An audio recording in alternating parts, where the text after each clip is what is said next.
So, Monsters Inc. games. I've already talked about the PS2 game in another video. But one thing I did notice, unlike other Pixar franchises, was that most of them were not on a Nintendo console. Most were on PlayStation, PC, and sure, there were a few on the Game Boy. But on a Nintendo console? Not really. Scare Island wasn't on N64. The PS2 game didn't come to Gamecube. Heck, Xbox never got any Monsters Inc. game. However, there actually was one Monsters Inc. game that was on the GameCube and was also an exclusive to that console. Do any of you remember a game called Monsters Inc. Scream Arena? I was always curious about this one since it was pretty rare to see a licensed game be exclusive to one console. Plus, it was the only Monsters Inc. game on a Nintendo console, so it piqued my interest. Also, it's a dodgeball game. That's something. A little fact about me that's kind of weird for me to admit, but I like a few of the mascot sports games like the Mario sports stuff. I like a couple of the sports movies, and a few shows have some pretty fun episodes relating to sports that I really like. But in real life sports, I legit do not care whatsoever. Mario Golf Toadstool Tour? Heck yeah. In real life golf? Absolutely boring. The SpongeBob episode, the Fry Cook games? Extremely epic.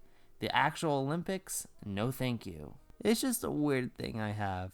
It's like, I just like all the games, movies, and shows about sports, but I don't care about the actual in real life sports. It's kind of odd thinking I have. Now, as for this game, I couldn't find much info on the development of it, but from what I researched, it came out around September of 2002 in North America. That's the same time the DVD and VHS of the movie were coming out, with Europe not getting it until 2003. Interestingly, this was actually the first console Pixar game THQ would publish, as before they just published the handheld versions of games. And our developer for this one was Radical Entertainment. These guys did a ton of stuff. They did the two Simpsons games, Road Rage and Hit and Run, those really fun Hulk games from this generation, a few of the Crash games, and would go on to do the Prototype series. So a pretty good track record, all things considered. Also, before we talk about the actual game, I gotta say I love that the disc is textured like an actual dodgeball. That's such a cute touch. So story-wise, there really isn't anything here. Monsters Inc. discovers dodgeballs produce laughter, so they all play dodgeball. That's literally it. I'm not kidding.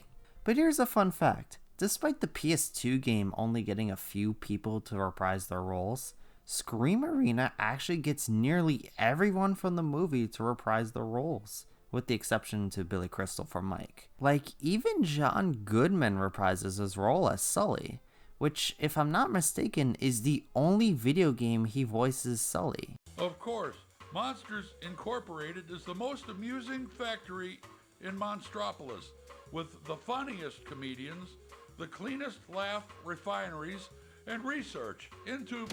I just find it funny that the movie-based PS2 game didn't get Sully's voice back, yet the Dodgeball game managed to get his voice actor back. That's just hilarious to think about. I think the voice acting is really good though. They do as good as a job as they did in the film. Even Mike's replacement voice is still really good. I think the presentation is pretty decent. All the models look pretty good. The animations in the FMVs are kinda odd looking, but in the actual gameplay it looks pretty decent. I think the environments are okay. It's not bad, but they just don't look very lively. I think a little more color could have helped these environments stand out a bit more. I really like this soundtrack. It's jazzy, which while it is kind of weird to have for a dodgeball game, it does fit Monsters Inc. pretty well. Like, jazz is the music genre that fits Monsters Inc. So our roster is really strange. Like, you get the regulars like Sully, Mike, and Randall, but then you get some really deep cuts. Like, have you ever wanted to play as that one guy that was at the beginning of the movie? Well, you can play as him here. Or how about this tall dude that appears in like one scene? You can play as him too. It is cool to see some of the minor characters from the movie be playable. They have some really cool designs. but I feel there are some odd omissions, like, come on, no abominable snowman, worst game ever. I guess some of the other major characters show up in the stage's background, so I guess we have that. Don't know why some of them T-pose when the match starts, but whatever. But anyways, the actual game? Well, it's dodgeball. You throw dodgeballs and try to hit your opponents. Simple as that. Now, I've never played a game of dodgeball, let alone a dodgeball video game. Back in high school, I did play something called Medic Ball that was kind of similar to dodgeball, but otherwise, I'm not the most familiar with dodgeball as a sport. But I gotta say, this is a pretty fun game. I really like the controls. Everyone is really fast since you could dash with the B button, and it feels really good dodging with this maneuver. And you could also throw with the A and X button, and also block with the left and right trigger, so it's a pretty simple control scheme. The dodgeballs have different properties depending on which type you use. Some of them are just the standard dodgeball, but some can stun, some you could hit multiple times with. There's even one that can turn an opponent into a dodgeball, and you could throw them around. It's pretty satisfying. Like, with all these different variants of a dodgeball, it can get pretty chaotic, but I never found them broken to use. They were balanced pretty well, and you can't really spam them. Most of them are just one use. Now for the single player, it's not much. You have a few missions in each stage to do, and you do this to unlock more characters.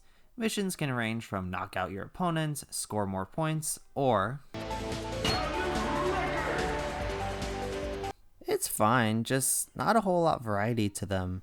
This is the only way to unlock the rest of the characters, so you do have that, and once you beat solo mode, you do get an extra costume for every character, which is nice. I did manage to play a bit of multiplayer with a friend, and we had a blast. Lots of different modes to choose from for multiplayer, and while again, nothing deep, it was still really fun. Other than that, not really much else to this game. No concept art or special features to unlock, nothing like that. I guess they have some FMVs from the movie that each stage is based off of, but that's kinda it, and I'm kinda confused of why they're even here, since again, the DVD and VHS were coming out around this time. But here's the thing. While there isn't really much to this game, for how little this game goes for nowadays, it's not a bad pickup. With how expensive some GameCube games are getting, especially some of the multiplayer titles, this game only goes for around $10. It's an easy get if you want to play a solid multiplayer game. It was cool to see what this game was all about, especially since this game was panned by critics when it came out. Like, it's not amazing or that great, to be perfectly honest. There probably is a better dodgeball game out there. I don't know, maybe that dodgeball game in Mario Sports Mix is probably a lot better. But I had a good time with this one, and I would recommend picking this game up, especially if you want to play a multiplayer game on the GameCube. And that's a wrap for today's video. Hope you all enjoyed this one. I know it was really short, but what else can you really say about Dodgeball? Plus, I just really wanted to talk about this game. I think it's really interesting. Have any of you played it before? Please let me know in the comments below. I'm curious to see what you all thought of it. I hope you all have an amazing day, and please take care. Bye!